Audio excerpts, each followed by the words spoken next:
Welcome to the MoxStars podcast. I am Menace, one of your hosts, and I'm here with Rampage.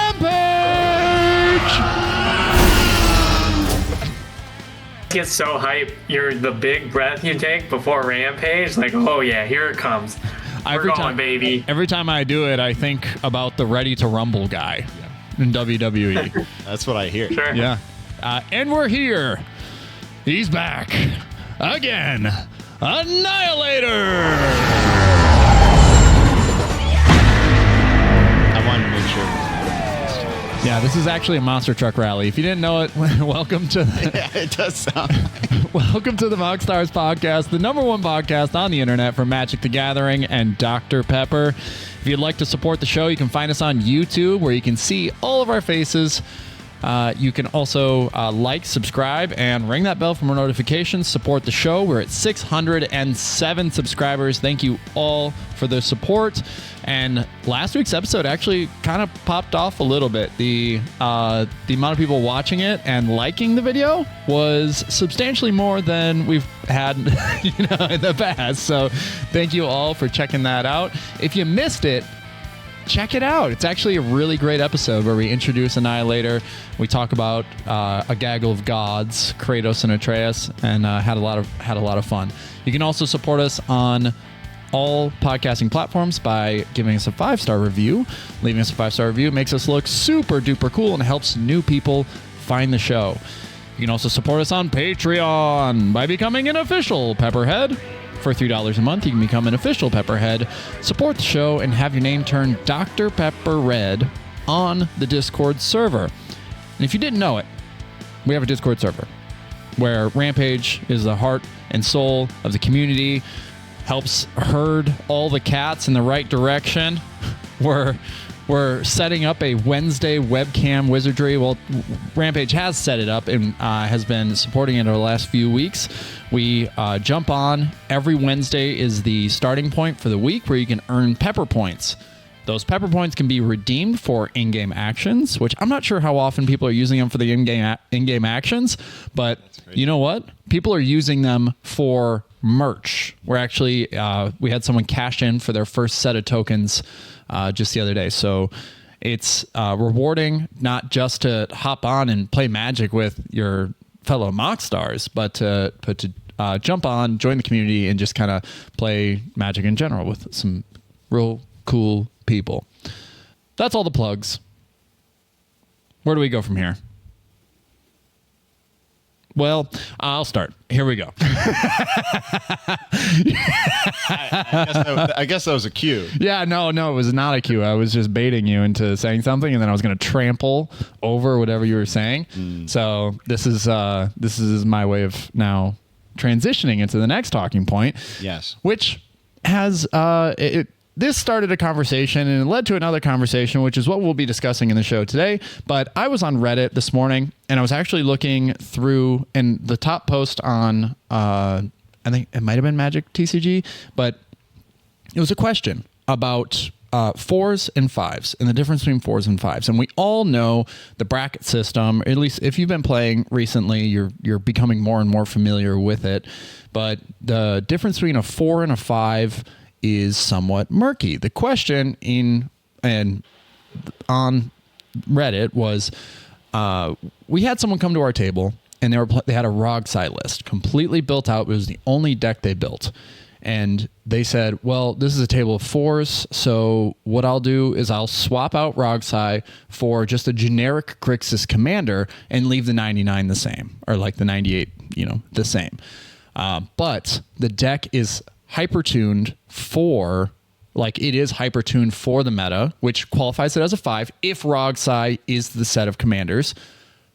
But does it transition into being a 4 if you were to just switch the commander with any generic Grixis commander? And it kind of led to this crazy conversation because no one in the comments could actually answer the question. Because when you take Rog away from this deck, you lose a lot of the efficiency. You lose a lot of the combos.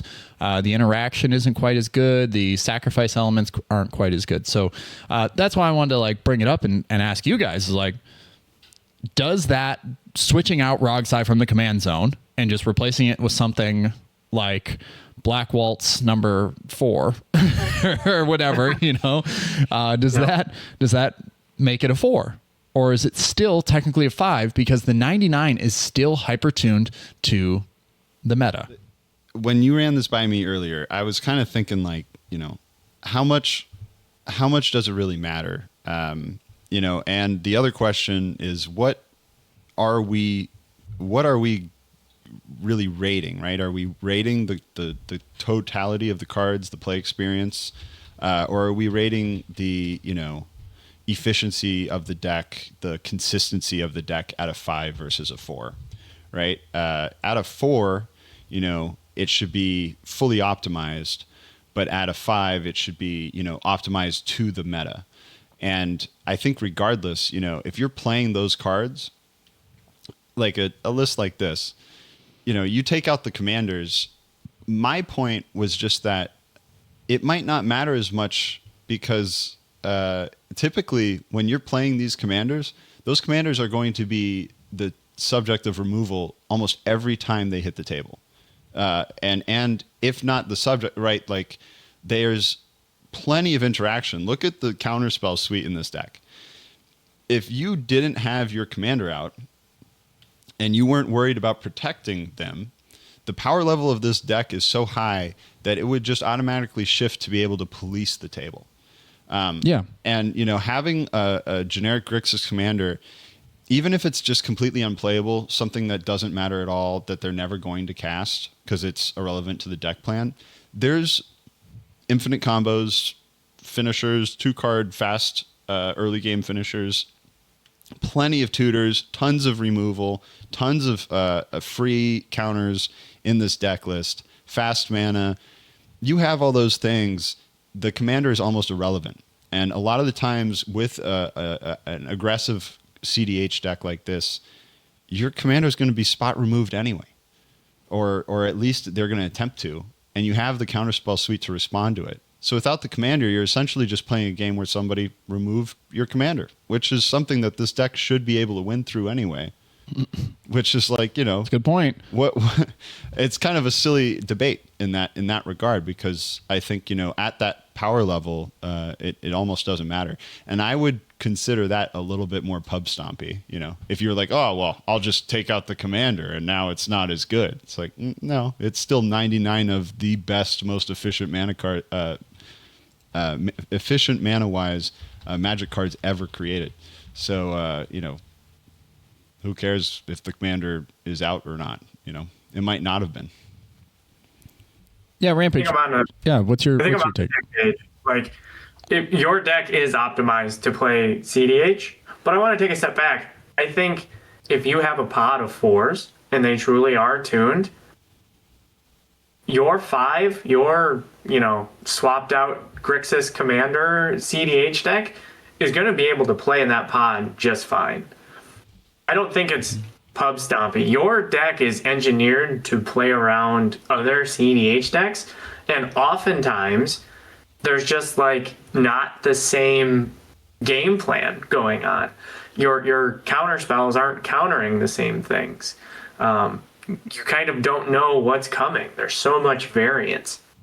Where I think if you made that, when you look at Grixis CDH lists anyway, they're probably like 10 cards off from one another, right? If you go from Rogsai to Green Goblin to what was the one that let you cast cards from the grave that was popular for a while, right? There's like 10 cards different, and so moving to that, I think you're fine to swap the commander. I think you'd be fine to leave the commanders alone. Yeah, that's part of it. So that's why I think the discussion happened and why no one could really answer the question was because when you look at what a 4 is defined as, it's 4 is like totally optimized. Decks are turbocharged with the most powerful cards in the format, no limitations on game changers, any of that. Everybody intends to win and is ready to play against anything. They're ready to play against anything. That is written in the bracket itself. So when we talk about the updated, or like when I'm not sure if the image I have on board up is this is the updated one or not. But like things have changed like a little bit, but I agree is like if you're playing something fully optimized, regardless of the commander, you should have enough interaction. That is what I'm sorry, but if you're not running I don't know, probably what 15 pieces of interaction or more in your deck out of 4, you're not playing a 4. No. I think that there's a cultural weight to the brackets system, or like a community thing, right? Where this is where the question I think can be answered is like, is it a 4 or is it a 5? That's ultimately up to the table. And the problem that I have in going out and playing in public in general is that people weaponize these barriers to sort of create the communities that they want to foster. And so like if the 5 that or the Rockside deck came out, switched to the commander, and then still pub stomp the table in like turn 2 or turn 3, right? They're going to be like, that's a 5. That's a 5, dude. We said we're playing 4s, and they're going to weaponize that shit against you. And they're going to say like, get out of here, dude. You're not welcome to play with us anymore. Yeah. Or like next time he shows up at the LGS, he's going to be vilified for that. But they all agreed to it regardless pregame. And then if it's a 4, if he doesn't do anything, like, because when you look at the list, it's like, okay, Roxai functions off of Infernal Plunge to like get off the ground. It's like it needs Rog to Flare of Duplication. It's like it needs all these things to like actually. There's like Mox Amber's likely a dead card. You could very well accidentally just pitch his hand or exile his entire library and have nothing happen because he doesn't have the commanders. Or he could just turn 2 Thassa. Yes. Yeah. Right. It's like Springleaf Drum does nothing. Paradise Mantle doesn't do a lot. It's a lot of the cards are dead. But if the deck stalls out or whatever and he loses or whatever, if the deck wins regardless, I feel like people would be like, that's a 5. We all played 4s and he won. That's a 5. So, it's like, but if he does nothing and he turtles, then people would be like, that worked, dude. Yeah. Like, that was a 4. Yep. Nice work. If you switch the commander, that's answer. So I think it's kind of up to the, that's why it's not answerable. And why people have difficulty answering it is because they would rather make the decision or make the judgment after the fact of agreeing to the playing with it in the first place. I just always can't stand that take where somebody is playing a game where they had nothing interacted with on their board and they're like, this is fun. This was what I wanted to do. Yeah. And then, one player is basically, usually me, is having to be, the frickin' world police and like, check every player. Like, okay, they've got a 3-turn clock. They've got like this, they've got a few engines out. That person's doing absolutely nothing, and it feels kind of like, you don't want to have all the weight of checking a table on one person. And that's the thing with 3s, is 3s are very wide. Nobody's 3 looks like another person's 3, and that grinds my gears because you go into an LGS and people are like, oh, I have a 3, and I have 3s. I exclusively play 3s, but my 3s are very good. And so some people say, oh, well, your 3s are basically a 4. No, some of them don't even have a game changer. It's just that, they're very well tuned, and my deck building philosophy is that they should be. And I don't think that makes them a 4. I don't expect to win in the first few turns. I don't expect to win before turn 5 really ever. I think if anyone tries to like push forward in like if you're all agree to play 3s and someone's pushing forward before turn 6 or like is trying to establish a board presence that would otherwise determine them to be breaking parity by turn 4 or 5. That's why I run so much interaction, or like why I build in so much interaction. But then people get this thought in their mind that I'm being interacted with on turn 3 or turn 4. That's not a 3. That's a 4 because you've just built your deck appropriately to just like interact with the game in a meaningful way. That's it. I think before we transition to the main thing here today, I think the last thing I'll say to this argument is Magic would be a better game and a more pleasurable play experience for all players if all players played more interaction. If every single player who plays Commander played more, 20% more interacting, like more interacting between each other during the game, was more comfortable with their pieces being removed, with their spells being countered, countering other people's spells. If it was more splashy at a 3, everyone would have a better time. Everyone does. Because again, it's like if one player doesn't have a way to finish the game, that's on them. They built a bad deck, and even if they're new to the game, it's very easy to just have a button. There's so much stuff out there that just tells you how to end a game. Just have it in your deck. It's easy. All right. Enough. I think you do see that a lot when you say bracket 3. You mentioned earlier it is so wide. A lot of people play 4s and think they're 3s, but I think a vast majority, a significantly larger majority, play 2s. Yeah. And think they're 3s. Mm-hmm. Absolutely. And I think, but here's my thing is, I think you can, even without those game changer restrictions, without any, like, even at like a 2, you can make stuff very, very competitive. And I think the main point that we're going to talk about today will make a prime example of that. Some of the most iconic Commander decks in the history of the format did very much with very little. Did very much before we had Dockside, before we had any of the Battermole Cub. Yeah, had any of the cards that we now consider iconic to the format that have been printed directly into the format. When we were making use of cards that were never designed with Commander in mind, right?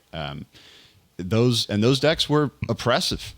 I think that's a big thing when we go into this. We're going to talk about eras. We're going to talk about what it was like before the game was being designed for Commander, right? Yeah. So, I think it's a great transition point. This is kind of Owen's. Annihilators. It's Annihilators, bread and butter. His identity has been revealed. Don't tag the IRS in this video. Yeah. I'm kidding. I pay my taxes. Let me butter the people up a little. Okay, we'll butter them up. We'll butter them up. Okay. Let's talk a little. Here we go. All right. Slather it up. Nice room temp stick of butter in my hands. We're talking butter. We're talking about the golden years. Yes. We're talking about the good old years for Magic. It's not me. It's not I cannot believe it's not butter. This is real butter. This is real butter. There's no margarine. No margarine. Okay. So, sorry, I said margarine. I meant no margarine.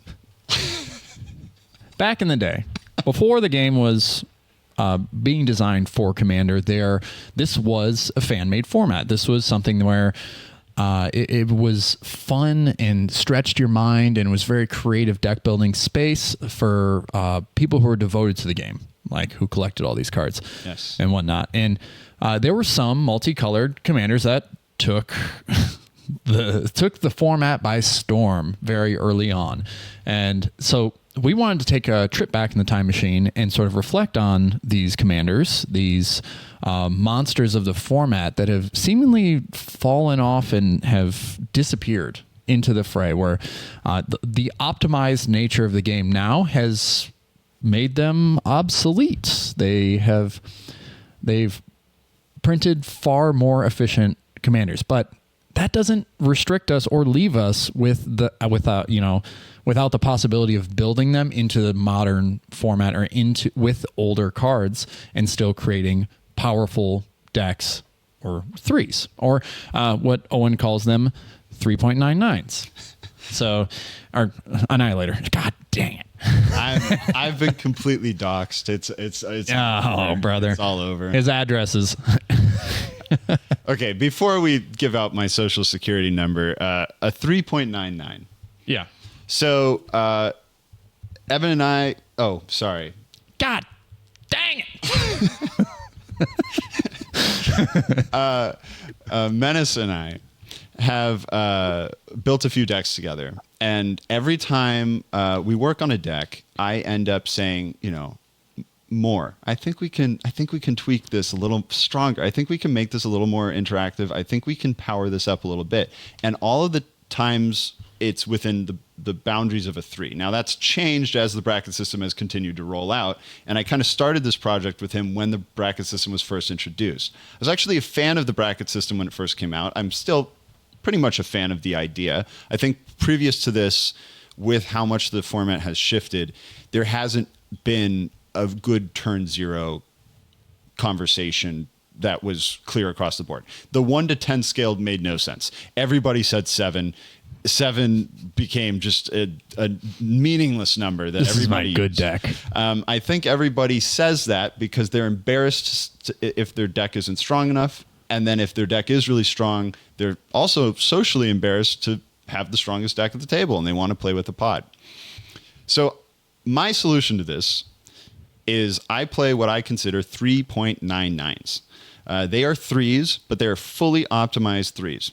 They're as strong as a 3 can be, but they have a few key traits, and they play the way that I remember Magic being the most fun for me. Now, when I was about 15 years old, 13, 15 years old, around 2000, or no, I was younger than, or older than that, but around 2011 to 2014 were my favorite years for Magic the Gathering.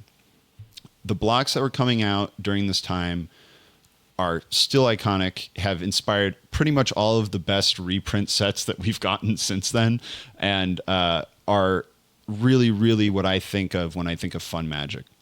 And the Commander pods that I remember playing in at that time were fantastic.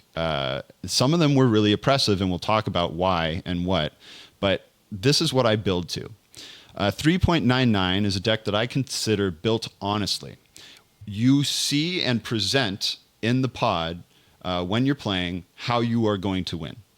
You can look at the deck as it is being played and know that you are going to be killed by a specific thing. You're not going to be killed by Thoracle out of nowhere.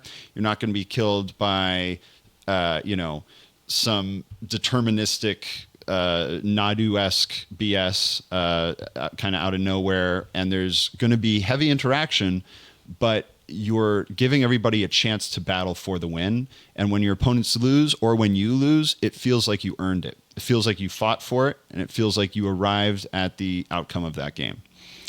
So no surprise wins, and then no mass land denial, obviously. That's part of a 3.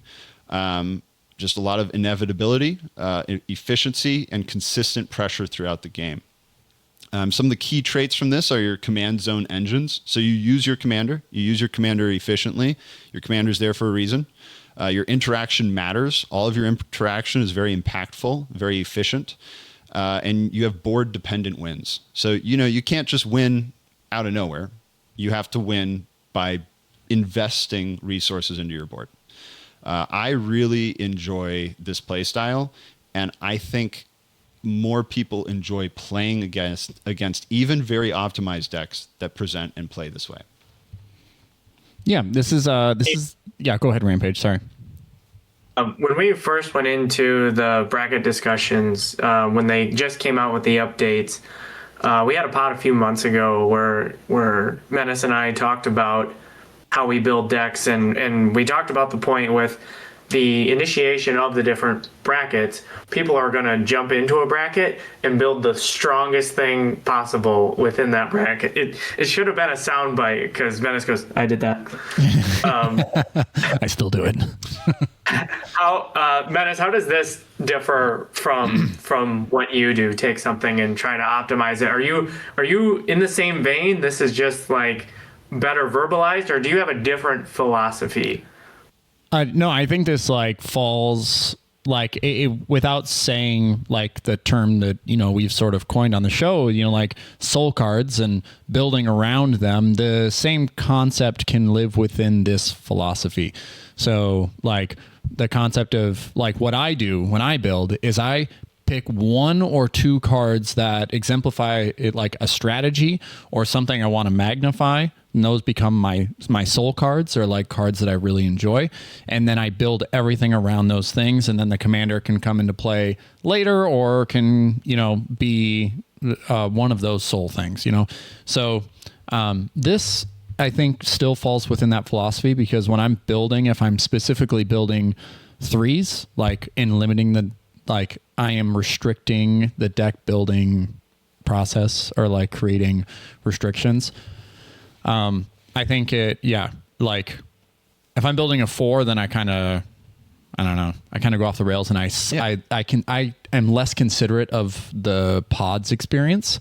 But when you think about this, and that this is the thing that I think matters the most, and this is going to make you a better deck builder, a better player, and a better person to be around in general, like when you're playing Magic and EDH, is building a deck that is considerate of your guest experience, right? You are showing somebody who you are in a way. Like when you build something and you have a lot of pride in what you've built, you're trying to express yourself, and being considerate of others in expressing yourself is just as important as the expression itself. So, I hope that all makes sense. I said a lot of things: expression itself, expressing yourself, self-expression.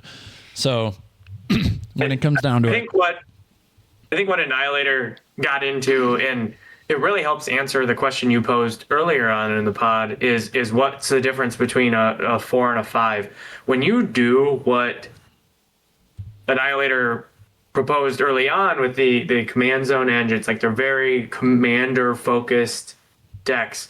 When you talk about board dependent wins and loads of interaction, when you do that to the nth degree, you arrive at that 4. But before you arrive at a 5, before you cross over, chances are you're going to be swapping out a commander.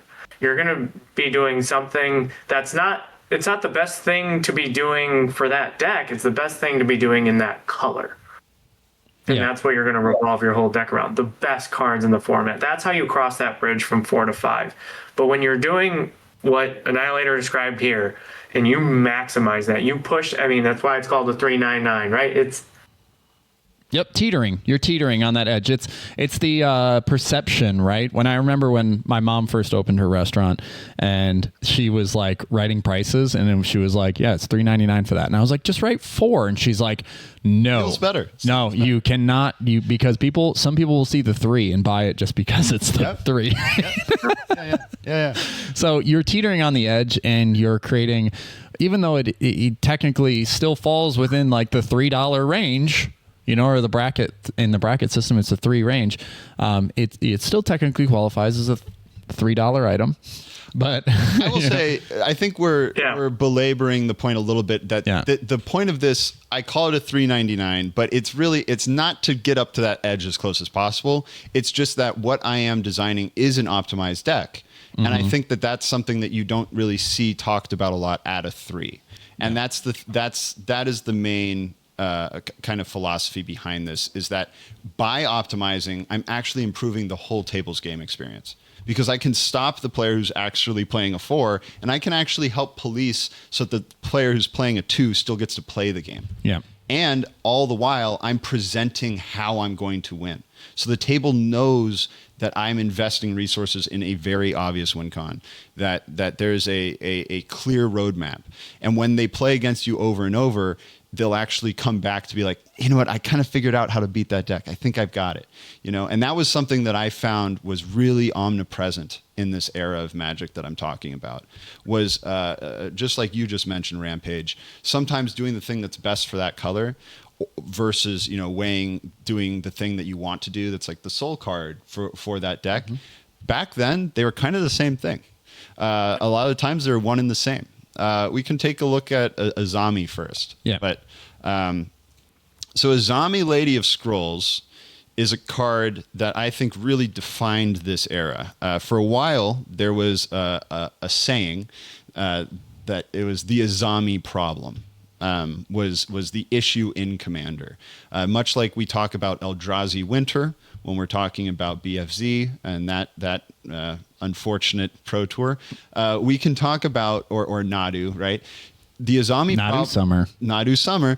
Azami lasted years, though. this was a big deal. She was the number one, other than Xur, which we'll also talk about. She was like the number one competitive commander. Now, back then, CDH was kind of a thing. It was more of a fringe thing. People didn't really say CDH, at least where I grew up. It wasn't a thing yet around 2011. There were communities that did play competitive commander. There were some commander tournaments, EDH tournaments. They weren't like, it wasn't so popular that everybody was playing it. There weren't, I'll say this, there weren't dedicated commander nights, right? There weren't dedicated EDH nights even at some LGSs, but there were LGSs where there were communities of people who were playing this format, and they were kind of always there. And so I would just go to these stores and I'd play with them. Azami was all present. Every single community of like people who were building optimized decks, building decks with, you know, strength behind them at the time, had at least one guy playing this deck. Now, we're going to show you guys a bunch of decks today. We're going to link them. I've built all of these to be within that 3.99 build philosophy. I've also built all of them with a other unique restriction. None of these cards were printed after the 2015 Modern Border revision. All of these cards were printed up to the Theros block. So there are no modern cards post like late 2014 post cons in any of these decks. I think these decks would still be very competitive today. I think at a three.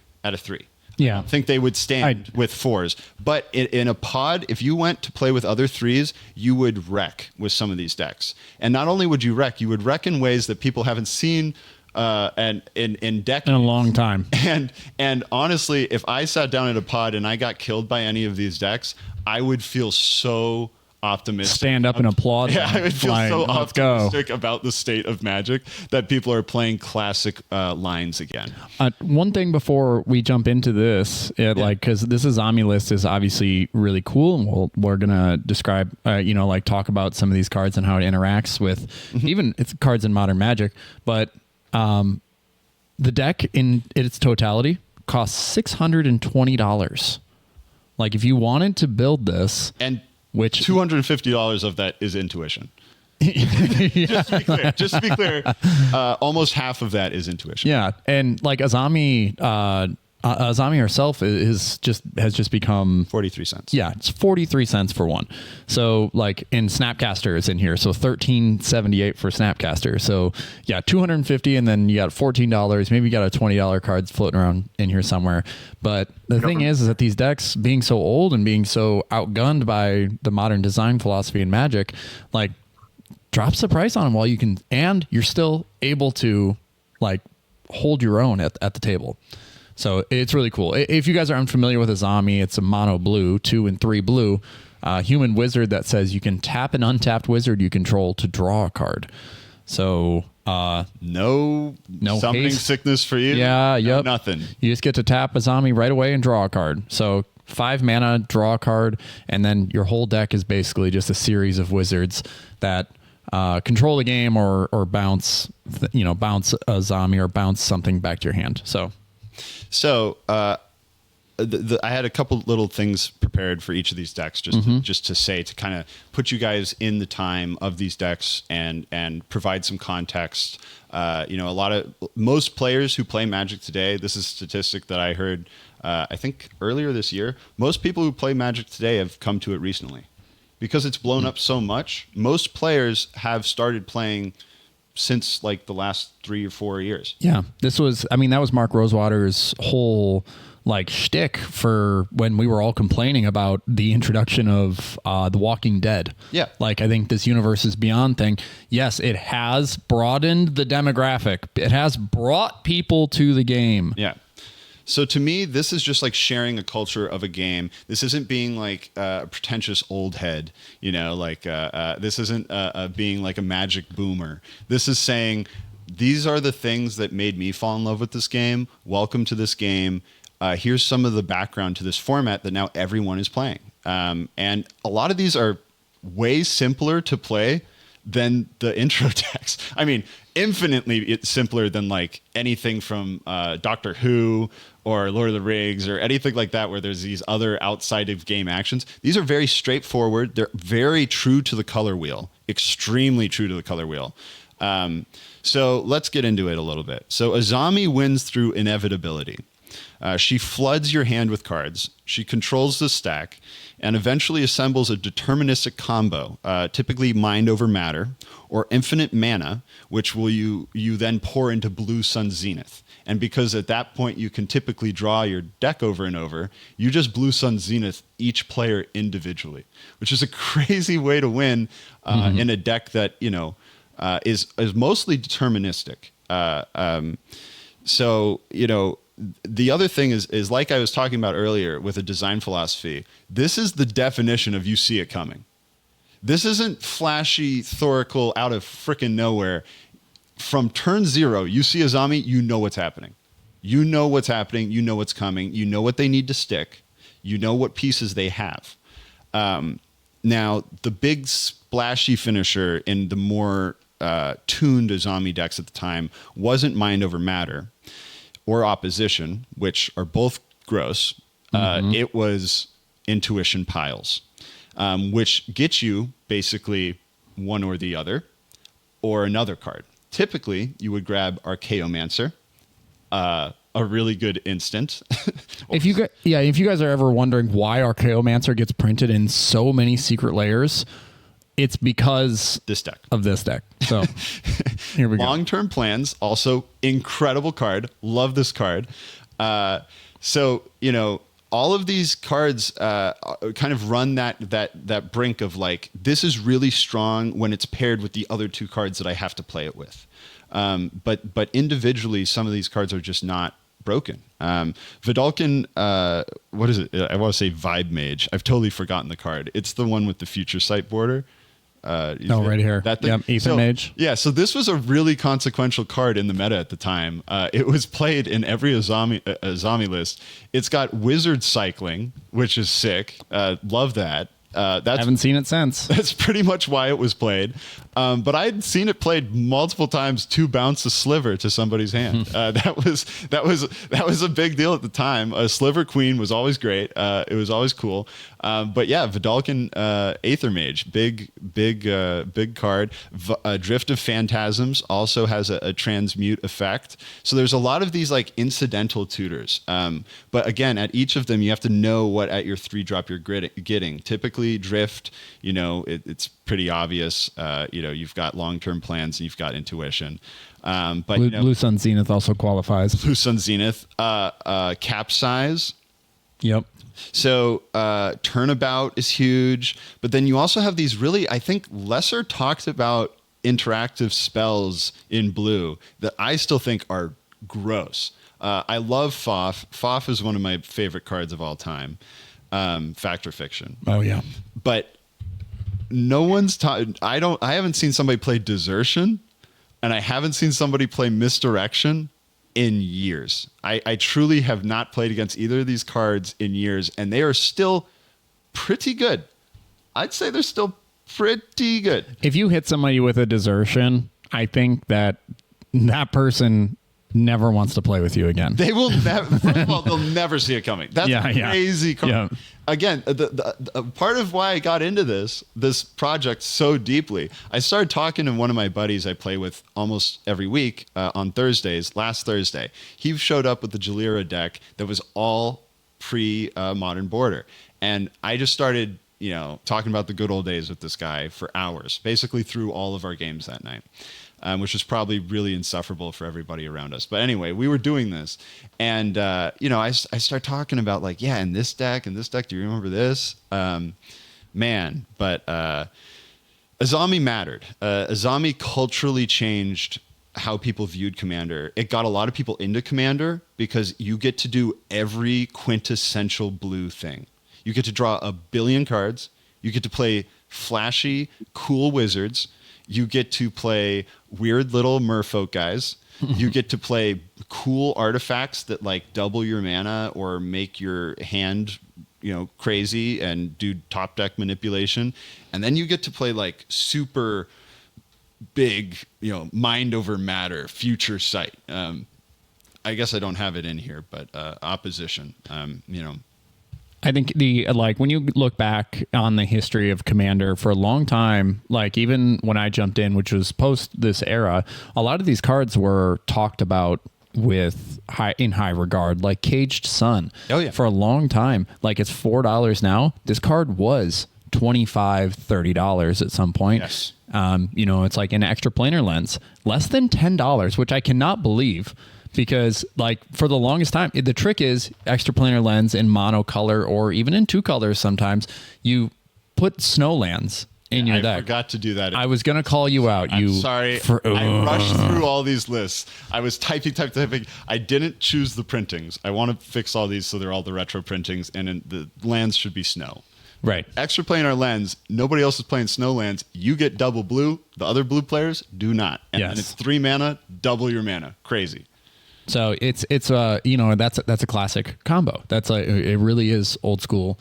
And like a lot of these decks, the thing is that if you were to go through and like say like, all right, I'm going to play a zombie with like modern design taken into consideration, you get so many more efficient pieces that are like, honestly, yes, mana value cheaper, but just as cheap as this deck. I don't think the cost of this deck would actually go up all that much. Yeah, probably it's not. like, and you get to be, but you do get to play something. You're in a time machine when you're piloting this deck. So I think it's a lot of fun. But there are more decks that existed in this time for sure. Yeah. So yeah, and again, so this one didn't win fast.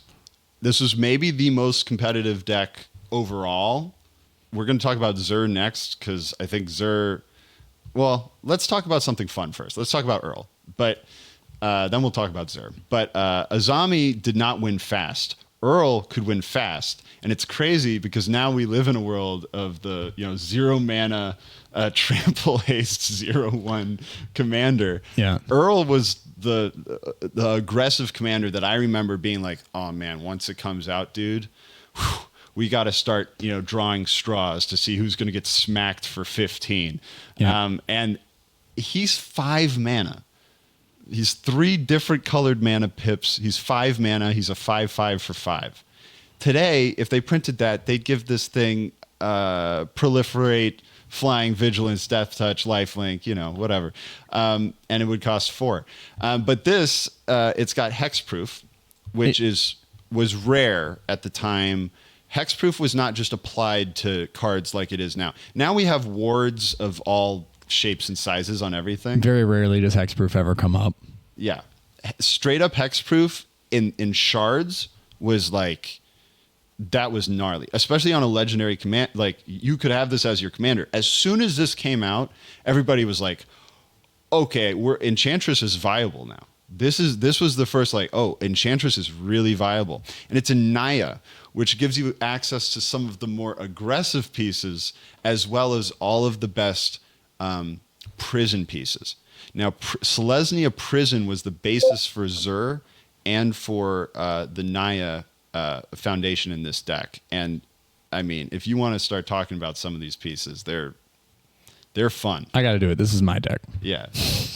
Also, Naya guy gonna do.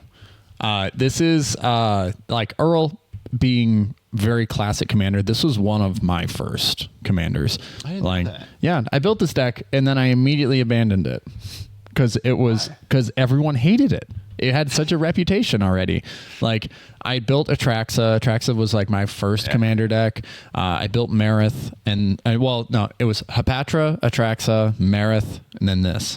Okay. So that makes sense. It seems that there's a logic there. Yeah, and I was like looking at all the pieces and stuff like that. And then when you cast your commander and you end up with a 9/9 on the following turn that's punching through, can't be blocked because of Alpha Authority or some of Canopy Cover or whatever. It's like, yeah, nobody likes you. Like you do not make friends at the table. And it was like my first couple of years in Seattle. So I was like at Mox and they were like, oh, that guy playing Earl, what a douche. So like this deck functions around all the things that I really like. This is also the reason why I was such a big believer in Enchantress abilities. Like Argothian Enchantress, I bought the Judge foil. Like when I got like I traded in a ton of cards and I bought Judge Foil because I thought this card was just True believer. yes, the truth. But you get to play really great things that lock down the board state, like Aethersworn Canonist, and then this you also had insurance pieces like Femerif Enchantress, which is a green and a white. That a 1/2, I'm guessing the errata makes it a human, but whenever an enchantment is put into any graveyard from play, draw a card. Yep. So you benefit from like removal. If you are playing removal and you get to pop an enchantment, yes, you get to draw a card off that. But if you're playing Earl and you put this on the battlefield next to it and you start enchanting Earl, if someone somehow wipes the board, you've just reloaded your hand. Anything that you spent on it is now back. This existed far before like any of the current, I don't know, like card draw engines that we now deem necessary to exist in the command zone. This was your insurance policy. Gaddock Teague is a great stacks piece. And at the time when this was like, Gaddock Teague used to be far more expensive than it is now. Yes. Because the design philosophy of modern Magic is to make things as efficient as possible. Gaddock Teague could not stop a spree card to save his life because the initial cast, boom. Like it's like you got to pay one and then the additional cost. Yep. So like Gaddock Teague, non-creature spells with X in their mana cost can't be cast. Non-creature spells that convert a mana cost 4 or greater can't be cast. In so, Earl, what this specifically dodges all is board Wrath wipes. of God. Yes, all board wipes at the time were 4 or more. There was no way. Yep. Once Gaddock Teague landed, it was like they need to laser snipe that thing. If they don't, then it's just sorry. And I was telling you right before this pod about the more competitive way, which I didn't build of this, which I lost to as a little kid when it was Shards had just came out. And I remember there was this guy who looked like Hagrid at my LGS. He was I loved this guy, but he was like a big, like huge beard. I thought he was so cool. He looked like a real life wizard. And he had an Earl deck. And his way to win was he would drop Earl on like turn 3, turn 4. Turn 4, turn 5, he puts 1 or 2 enchantments on it, Madcap Skills, something like that. Well, Madcap Skills wasn't out yet, but usually Armadillo Cloak or like Ancestral Mask. Yeah. And then he floats 2 mana the next turn, and he plays Armageddon and then Gaddock Teague. So it's like, or Armageddon and then Rest in Peace. And you're just, you guys literally have to look at each other while he just aims a gun 1 by 1 at the other 3 players at the table and hits you for lethal commander. Yep. With a hexproof lethal commander while you have to hope to draw lands. And when you do, your path doesn't work. Your swords don't work. You can't cast your Wrath of God. Do you know what just resonated with me for a second there? How we pronounce this name. Earl. Yeah. Yeah. Earl. EARL. It's Earl. It's Earl. Earl. It's Earl. I call him Earl. Yeah, I've Earl. always called him Earl. And when you played Earl, that. everybody became a Dixie chick because Earl had to die. Nah, nah, nah, nah, nah. Had to do it. I didn't see that coming. Yeah. Oh, show him Flickr Form. Do you see Flickr Form? There it is. There it is. Yeah. So Flicker Form, 1 in a white enchantment aura. Sorry, we haven't been reading more of these cards. They have existed for so long, we just know what they do based on the artworks. But this is an enchant creature that says you can pay 2 and 2 white, exile enchanted creature and all auras attached to it. At the beginning of the next end step, return that card to the battlefield under its owner's control. If you do, return the other cards exiled this way to the battlefield under their owner's control attached to that creature. So when this was attached early on, it was just like, okay, board wipe. Dude, I dare you. And you just sit on your open, you land pass. Once you get it established, land pass. Well, and you usually have like an Enchantress out, and then if you're only investing 2 to 3 mana in like your Madcap Skills, your Alpha Authorities, your Rancors, or your Armadillo Cloaks, it's you just play that, replace the card, drop a land. If you keep 4 mana up, you're good. Yeah, and this is nothing like Teferi's Protection existed. And I think is important context for this. There was nothing like Everyone Wins. There was nothing like any of that. Yeah. None of that. And Shield of the Oversoul also existed in this deck, which was disgusting because this is how you locked the game. There are multiple ways to lock the game out with this deck, but once you give Shield of the Oversoul to Earl, it's like +1/+1 indestructible, +1/+1 flying. Okay. What are we doing? Indestructible flying hex. +4/+4. +4 +9/9 on turn 4 or 5. Yeah. So this deck existed. It sucked to play against because once it landed, there was nothing to get through. Sigil is the backup commander as well. Yes. Yeah. Sigil of the Empty Throne. Whenever you cast an enchantment, put a 4/4 angel with flying onto the battlefield. This was, if you got locked out, if someone was able to Zur you, then your Sigil was your backup plan. So the other cool thing is this Earl was really aggressive and he scared the crap out of me and he scared the crap out of a lot of people getting into Commander. But he didn't win by comboing. He didn't win by he won by executing you. That was the way that he won the game, and he was kind of the first really true Voltron commander, where you could go super tall, super fast, and just turn the gun around the table. Yep. Yeah. It made for a lot of fun stuff. And hey, way to go! Not letting that past trauma define you. You've instead persevered and made the deck on your own. Yeah, and I can't wait to do it to other people. with like they're out there playing like Miss Bumbleflower or something. You're just like oh my god. Well, I will say the other cool thing about Earl is when, again, just like a zombie, you put this guy down on the table, everyone looks at each other and they say, we got to deal with you the player. It's not the commander. You can't deal with the commander. It's inevitable. You got to deal with the player. Yeah, the artwork is very ominous too. It's really one of my favorite classic artworks, actually. In Magic. It doesn't even fit with the color. It's so cool. It doesn't fit with the Naya at all. I love it for Naya. I'm a big Cryptid guy. I love the Wendigo. I love the idea of Bigfoot and oh man, this guy is just so cool. Yeah, the aura. Speaking of auras, the next best and maybe probably the best enchantment commander of this in the history of EDH. The Azami problem was solved. Yes.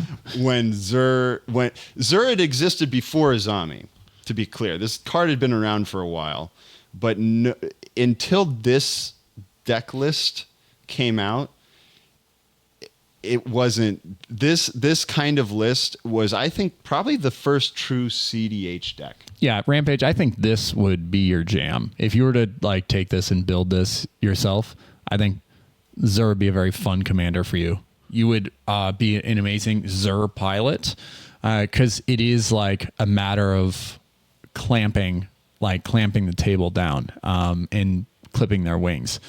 Have you played against this before? Yeah. I've seen a Zur list or two. A few MoxStars Discord members play it. In 2014, was this as toolboxy as I assume it is? Whatever you need, go get the thing. And it was usually Necropotence or it was like there's one big tool in the box. Yes, there's one big tool, and it was a Swiss Army knife because it got you every other tool. Yeah, it was insane. So you go through and you pull out Necropotence, and then there's also which isn't in this list because it would have been. It makes players feel incredibly bad, but Zur had a combo like that. Oftentimes left a lot of feel bads in your old school commander games. Zur's Weirding. If you guys have never seen Zur's Weirding, well, we're about to take a trip down memory lane and you might want to play this. Or you might not want to. It depends on who you are. But this wasn't 3 mana. This was 4 mana. And oftentimes you would mulligan until you see it. And it's an enchantment that says players play with their hands revealed. If a player would draw a card, they reveal it instead. Then any other player may pay 2 life. If a player does, put that card into its owner's graveyard. Otherwise, that player draws a card. So, direct democracy. They pick the card in Commander. This was just busted. in combination with Zur, because Zur never stopped. Like every attack was a tutor, put it straight to the battlefield. And so Zur's Weirding allowed you to basically lock your opponents out of the game by paying 2 life until you could put the clamps on hard enough to where they couldn't do anything. And that's just kind of how the deck has functioned, is how it's built. You go grab Necropotence, you pay some life, you really just grab a fistful of cards that allow you to protect Zur and then continue to enact your game plan. So many Ghostly Prison effects, so many O-Ring effects. Also notable finisher here also is Rest in Peace plus Helm of Obedience. Where is Helm of Obedience? Right up there, right? Yeah. This is a little more involved to explain, but it is another hard lock on the game. Yeah. There's several lines here. I never played Zur myself as a player. I played against it constantly, and hated almost every minute of it. But I never played it because it's not quite my play style. I don't like tutoring that much. And Zur is, just a toolbox of awfulness. This deck, however, I think really presented what has now become the play style of CDH. I think there's a lot more denial in this build than modern CDH decks have. I think modern CDH decks have a lot of interaction-based denial. Mm-hmm. They don't have hard board state-based denial like this does. Also, Serra Ascendant I included because it was in all of the good commander decks in white. It just was. Yeah. They just needed an extra beater. Yeah, it's crazy how bad it still feels. Like after all this time, people still go, that's busted. Yeah. They're not wrong. It's busted. But it's like Soul Ring at this point where it's just like, it's just a part of the format. It's never going away. I just don't even see it that much. It feels like a soft lock if you can get that and the Zur's Weirding out. Oh, yeah. That's the 6 light you have to pay to deny everyone their cards for the turn. Well, that's nice. And I've got Bob in this list too. One of my favorite Magic cards of all time. And so you have Bob. You got Serra Ascendant. You play those 2 on curve. Yeah, you're miles ahead. You're in this era. You're having fun. Yeah, they're not. You are. Yeah. So Zur, there are a few other enchantments that are played that are generally feel bads. One of them is an enchantment. I'm not sure if you have it in your list. I don't see it right off the bat, but this is one that I built based more off memory. I definitely forgot Zur's Weirding, which crazy, but again, I never played this deck myself. This is all just a trauma memory that I built this based off of. So there's an enchantment for 3 mana. I think it's 1 and 2 white that says when it enters the battlefield, as it enters, choose a name. And then players can't cast spells of the chosen name. Oh, Meddling Mage. Yeah, that's a blue and a white. Or blue and a white. It's a 3 mana enchantment. I'm pretty sure. Oh, there's another one. There's a creature, Meddling Mage. Yeah. That does that. Yes, and so basically you would get Zur out, and then whoever your prime competition was, or whoever you thought would present the worst, or the most threat to you, you would just go first. Go grab that enchantment, put it down, and name their commander, and then they are just soft locked out of the game until they can get rid of that. And that happened to me a few times. I remember playing decks I was testing against a buddy, and there's my days of being salty they're very rare. I've gone through a lot of stuff with Zur, but I was testing decks against Zur, and we're playing 1-on-1, and this dude, every single game, as soon as Zur would land, turn 4, turn 3, or whatever, the first attack was to grab the card that would turn my commander off. And I'm like, dude, what are you doing? We're just trying to get reps in. So no reps for you. We get so mad, What are you going to do when this happens in game? Yes. Prepare for this. Right. Got to prepare for the worst, man. Yeah. I'm never playing with you ever again. But even with this deck, this was the grossest at the time. And Animar was there, and Edric are there. Yeah. But somehow this was the grossest. Even in its brutality, this deck is very honest. You know what it's going to do. Mm-hmm. It's an inevitability. And it's not a turn 3 win. It's not about storming off with game actions. You don't have 30-minute turns with any of these decks. Even Azami, really, because you do it all at instant speed, and you're typically doing it reactively. Yeah. It's not none of these decks. And like, if you think about like modern Animar lists, again, the turns are 30 minutes long. None of these decks really work that way. You could argue Edric did because he's taking so many turns, but that's a whole different can of worms. Again, on power versus fun, these decks are brutal, but they're honest.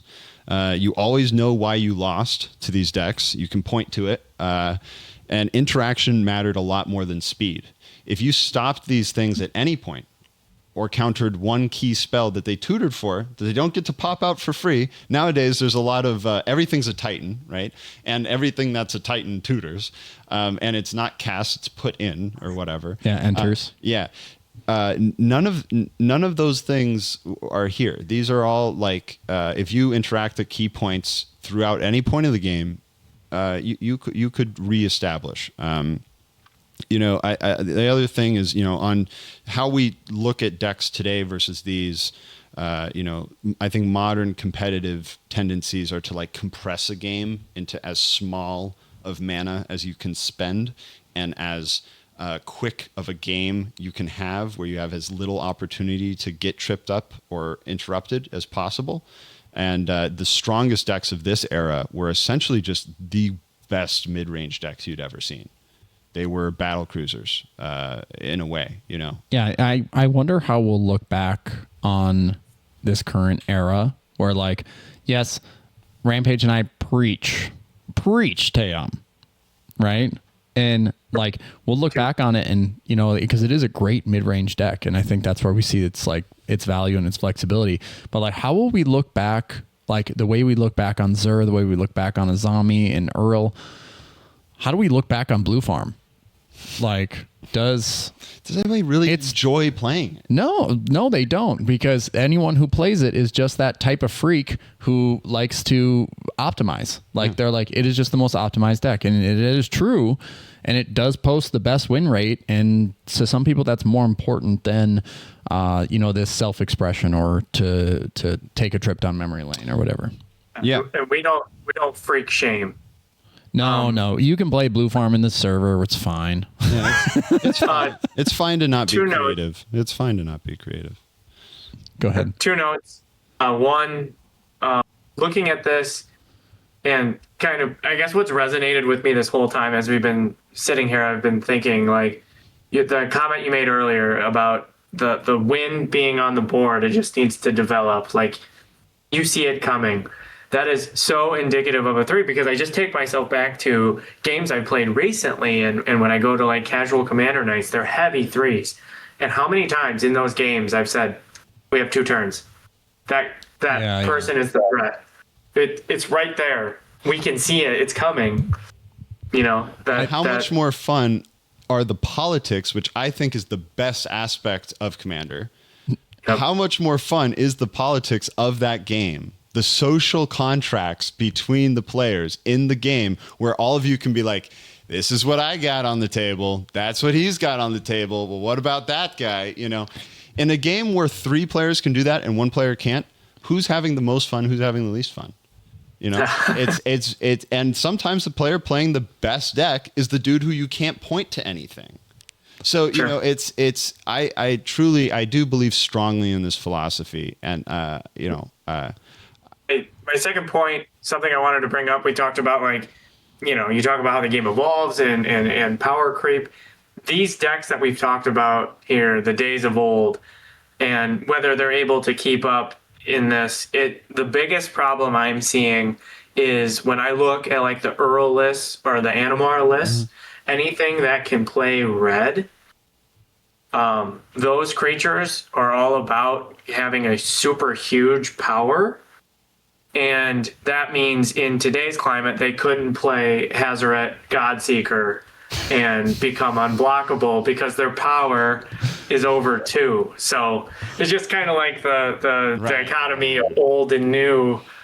I didn't bring Hazaret up in the beginning of this episode, and I had 2 opportunities to do so, and I knew that it was going to be freaking brought up. I knew one of you was going to dog me on this.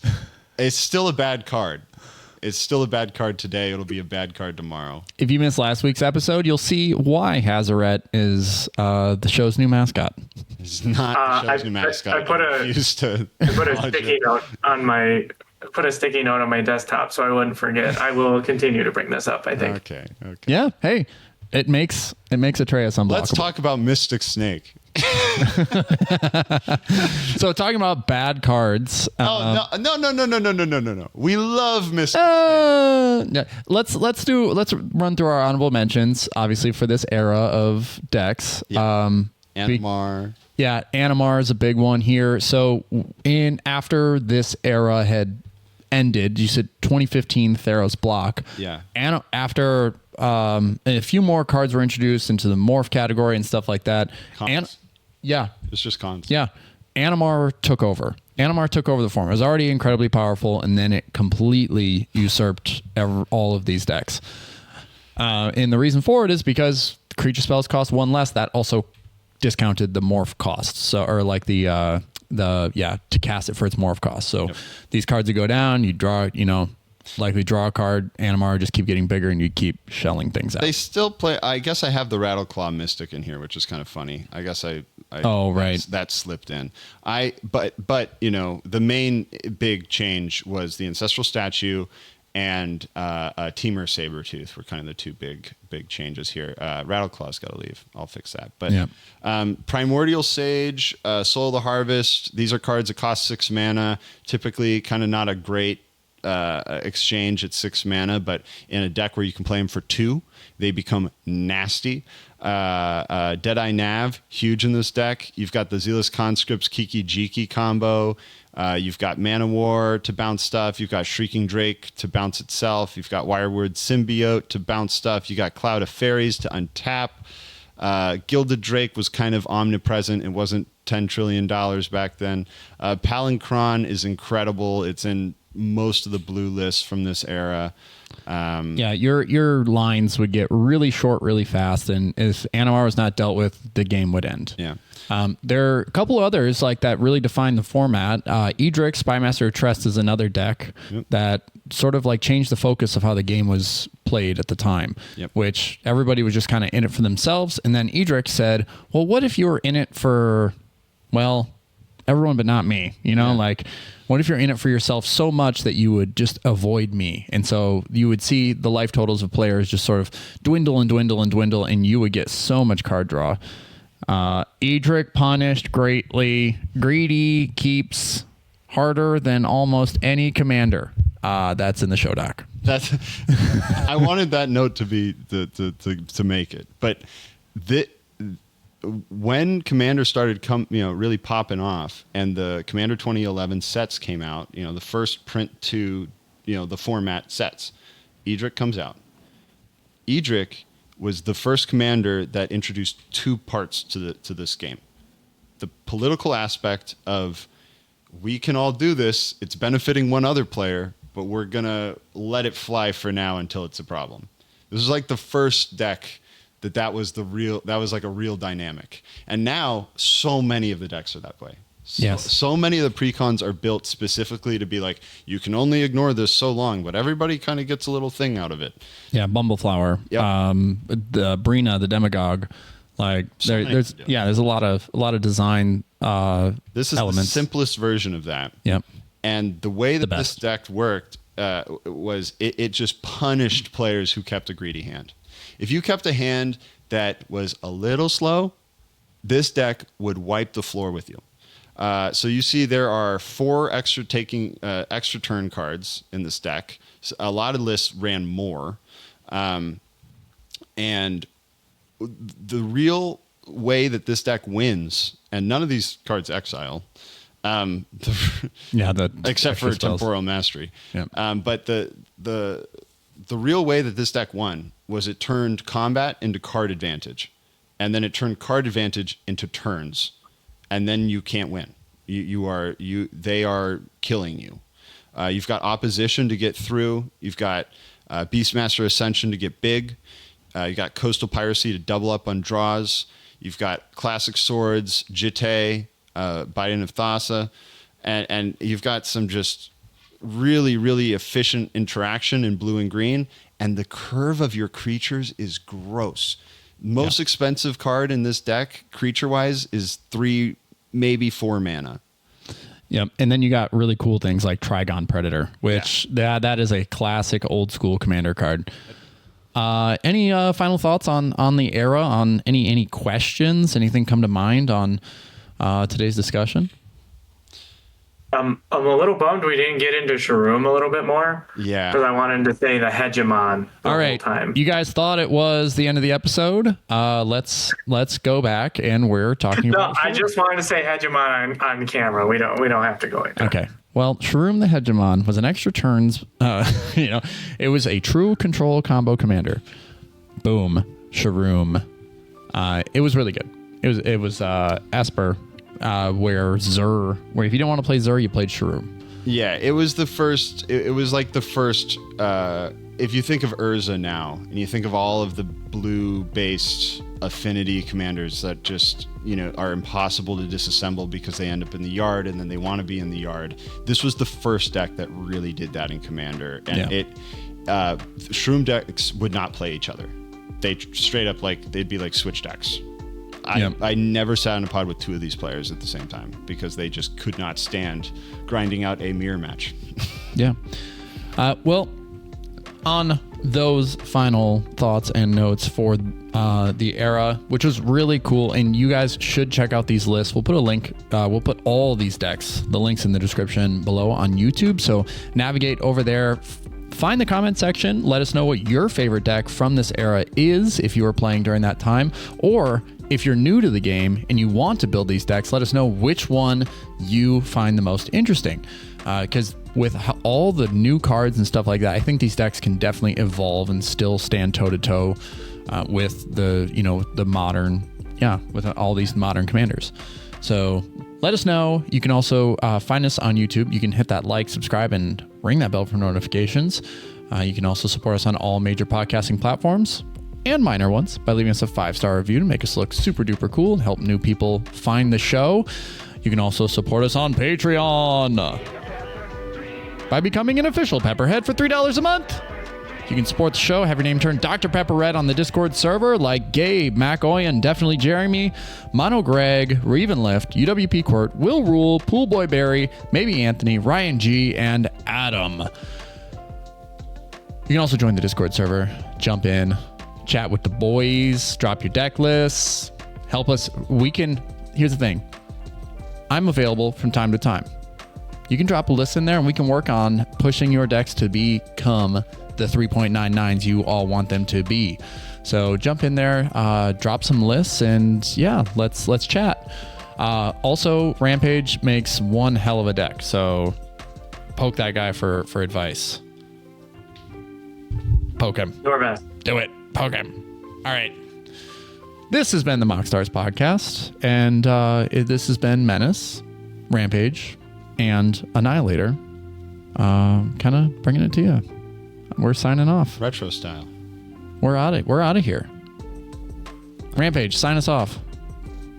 Bye. I'll miss you so much. If you see these links, you can also navigate your way to Annihilator's Mox Field, where you can see the vintage cube that has been put together. That's actually pretty sick. Go check that out.